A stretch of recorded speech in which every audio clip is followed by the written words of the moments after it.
Welcome to my channel. I'm Scott, and in this video I'm going to walk you through the process of valuing Philip Morris's stock by analyzing their financial statements and dissecting their financial ratios so we can determine if it's a buy or a sell. Let's get started with the model. This is a large cap company, 148 billion market cap. They're trading at $95 a share, and they have 1.6 billion shares outstanding.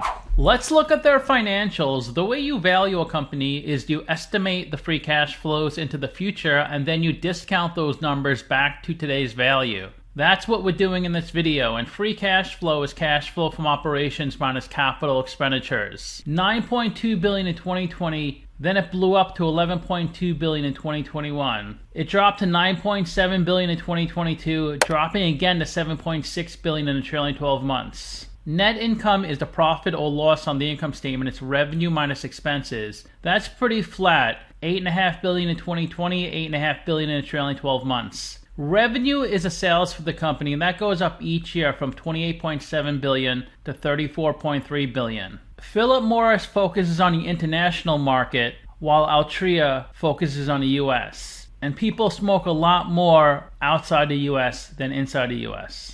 We estimated 4 years of future free cash flows. We also estimated the terminal value, which is all cash flows past year 4, that's 176 billion. We discounted the numbers back to today using the weighted average cost of capital. We get a value of the company of $157 billion. We divide that by 1.6 billion shares. And we get a calculated stock price of 101. They're trading at 95, so they're trading at a 6% discount. It's a small buy according to the model. Their counterpart, Altria, has been struggling. Their stock price has been declining. Philip Morris is doing a lot better than Altria. So I wouldn't be shocked if Philip Morris's stock price declined and Altria went up. There are 12 companies in the same industry as PM, and if they have a number in red, they're worse than the median. If they have a number in blue, they're better. They spend the most in CapEx by far, 1.4 billion. They manufacture lots and lots of products, mostly cigarettes. Marlboro, the largest cigarette in the world. We can't look at their debt to equity ratio since they have negative equity. They pay a nice dividend, 5.3%, between the median and average. BTI and Mo are over 9%. They generate lots of free cash flow, 7.6 billion. BTI is number 1. They're the largest company on this list by a pretty good amount, double Altria. And all their price multiples are worse than the median and average. We can't look at their price to book since they have negative equity. Price to book is stock price over book value per share. And the reason their book value is negative because their liabilities are higher than their assets. I'll show you later on their balance sheet. They generate lots of revenue, a little less than BTI, but they generate a lot less revenue than BTI as a percent of their market cap. That's what the price to sales ratio is. It's market cap over revenue. Investors are paying $4.30 for $1 of revenue. BTI, $1.90 for $1 revenue. Their 5-year annual revenue growth rate is negative 7%. So they're doing the worst in this category. Altria is only negative 1%. BTI is positive, a small positive 2%. Let's take a look at their most recent 10Q. This is the third quarter of 2023. Their revenue in the third quarter is 9.1 billion. That is up from 8 billion. Let's see if we get a breakdown of the 9.1 billion. Here's a nice breakdown of their revenue. Of the 9.1 billion, 5.8 billion is combustible. Combustible means you need to use fire to use the tobacco, like cigars and cigarettes. Sales in Europe, 2.2 billion. SSEA, CIS, and MEA, 2.5 billion.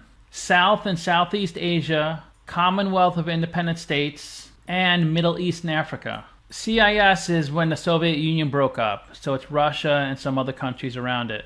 EA, AU, and PMI-DF is 700 million. That's East Asia, Australia, and PMI duty-free. Then 460 million in the Americas, and Swedish Match, 49 million. And then non-combustible, the smoke-free products, 1.5 billion in Europe, then 300 million, 900 million, only 18 million in the Americas, and 519 million in Swedish Match. Smoke-free is 3.3 billion, combustible 5.8 billion. In November 2022, they acquired Swedish Match. They sell a lot of products, snus, chewing tobacco, cigars, lighters, etc. In order to generate the 9.1 billion, the direct expenses are 3.2 billion. So they have really good gross margins, 6 billion. That's like a 66% gross profit. They spend a lot of marketing, 2.6 billion, operating income of 3.4 billion, really solid operating margins, probably like 35, 36%. They did have a lot of taxes, over 1 billion, a lot more than last year of 600 million. So their net earnings are 2.2 billion, same as last year. EPS of $1.32. Let's take a look at their balance sheet. Current assets, 19 billion. Current liabilities, 21 billion. So their current ratio is slightly below 1. They may need to add a little debt to get through the next 12 months, but they have lots of cash rolling in because they sell so many products. So I wouldn't be too worried if they have a current ratio below 1. Let's take a look at their current assets. 3 billion of cash. Receivables of close to 5 billion. Here's their inventory. Leaf tobacco, 2 billion. Other raw materials, 2.2 billion. And finished products, 5.5 billion. Because certain companies break up inventory into 3 sections. It's usually raw materials, work in process, and finished goods. They have lots of PP&E, 16 billion. Property, plant, and equipment. They depreciated 9 billion, so the book value is 7 billion. 16.5 billion of goodwill. Goodwill is the premium you pay when you acquire another company. Here's a breakdown of the goodwill by location. 1.4 billion in Europe, SSEA, CIS, and MEA, 2.8 billion. Not much in this region, $500 million. Americas, 670 million. Swedish Match is a big one, 10.8 billion. Then they have other intangibles, 9.6 billion. Here's a breakdown of that. 4.4 billion from non-amortizable intangibles, 1.4 billion from trademarks, 400 million from developed technology, that includes patents, and 3.3 billion from customer relationships. Because when they acquire another company, they also have to value the intangibles, the stuff that doesn't really have a value, like a building has a tangible value. But intangibles, like trademarks, have a value, but you can't really touch the product, so it's called intangible. Their total assets, 63 billion, up a little bit from 62 billion.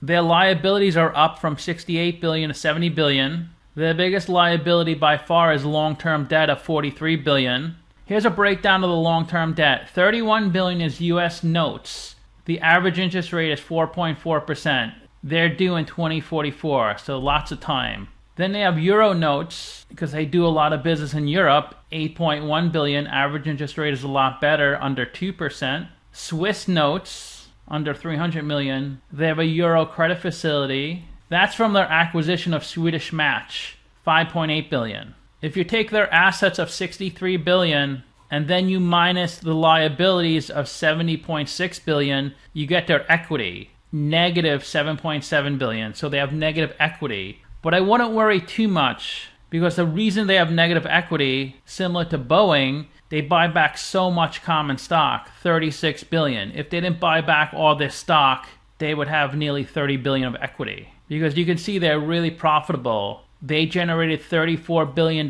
from running their business. Accumulated other comprehensive losses are unrealized losses. Like if you own a stock and it goes down, that's an unrealized loss. You don't actually take a loss, a monetary loss, until you sell the stock. Same thing if a stock goes up, it's an unrealized gain. The 9.8 billion of unrealized losses are from currency adjustments, 8.5 billion, and pension, 1.8 billion. They also have an unrealized gain from derivative hedges, 400 million. Let's take a look at their statement of cash flows. This is for the trailing 9 months. Their operating cash flow is 5.9 billion, pretty close to their net income. Last year it was more, 7.7 billion of operating cash flow. Operating cash flow is the cash the company generates from its operational business. Net income is your accounting profit or loss. Net income is not actual cash. That's why you should look at operating cash flow, because cash is king. In their investing section, they spent 1 billion in capex. They had a cash outflow of 1.8 billion from Altria. This is related to the acquisition of Swedish Match. This is Philip Morris's portion. $1.8 billion. So they had a cash outflow of 3 billion in their investing section. Lots going on in their financing section. They had 1.1 billion of short-term borrowings. They repaid 4.4 billion on their credit facility, the credit facility for Swedish Match. They added $10 billion of long-term debt. They paid back $2 billion of long-term debt. They paid out $6 billion of dividends to their investors. So they had a cash outflow of $2.7 billion in their financing section. Last year was a cash outflow of $6 billion. Let's take a look at the company's stock price. It was $50 in 2008. That's when they started trading independently from Altria, because it used to be combined with Altria, but then they became two separate entities. And then from March 2008 to March 2009, it dropped a lot, close to $30 at its low. That was its lowest price ever. So if you picked it up then, your dividend yield would be like 35% now, because you'd be getting the same dividends as everybody else, but your cost basis would be so much lower. And then from 2009 to 2017, it had a great run up, breaking through 120. In March 2020, at the height of COVID, it came way back down to around 55. I don't think it's going to get that low ever again, because they're so profitable, they generate so much cash. Even though there are some funds that won't buy tobacco stocks, there's still plenty of activity. These are monthly candlesticks. At its peak, which was October 2008, nearly 350 million shares were traded. Even now, there's over 100 million shares traded each month, so it's still a pretty popular stock. Here are the monthly candlesticks from May 2020. If you could have jumped in during this stretch, you could have made a ton of money. It started out February 2021 at $79 a share. Then it had 6 straight green months after that, breaking through $100 in August 2021. Then to start September, it opened at 103. If it's a red candlestick, the opening price is on top. It closed a month down here at about $95 a share. You can see the wick. So there was a lot of buying pressure that pushed the stock up to 106.50. That's the top of the wick. But the bears retaliated and were able to push the price way down to around 95. And then the next month in October 2021, you can see it looks like a doji. The candlestick is real thin. That means there's a lot of indecision. The bulls didn't win, the bears didn't win. But the following month, the bears won, obviously. They were very aggressive. It started out at 95, and then it closed the month at 86. And there's hardly any wicks. There wasn't much activity outside the opening and closing prices. Now, a month like this, where the price didn't move that much during the month from opening to close, you can see how big the wick is. So the bulls pushed the price way up to 112, but the bears were aggressive and got the price down. So the fact that the bears were able to push the price way back down to where it started the month, or pretty close to where it started, that could have been a good time to short, because the bears obviously kept control the following month in March 2022 and pushed the price way lower. Let's take a look at some more stats. This is in finviz. We'll skip the revenue because we're going to see more detail of their revenue on Simply Wall Street. finviz only goes back to 2016, but Simply Wall Street usually goes back to 2012, 2013. They're improving their gross profit. It was $17 billion in 2016. It got up to $21 billion in 2021. It came back down to $20 billion in 2022. So it's a really profitable company, as you can see. Operating income is a little more steady. That has grown from $11.1 billion to $12.4 billion, but the growth is not nearly as much as their gross profit. Net income looks pretty good, from $7 billion to $9 billion. It's a little lower in 2022 compared to 2021.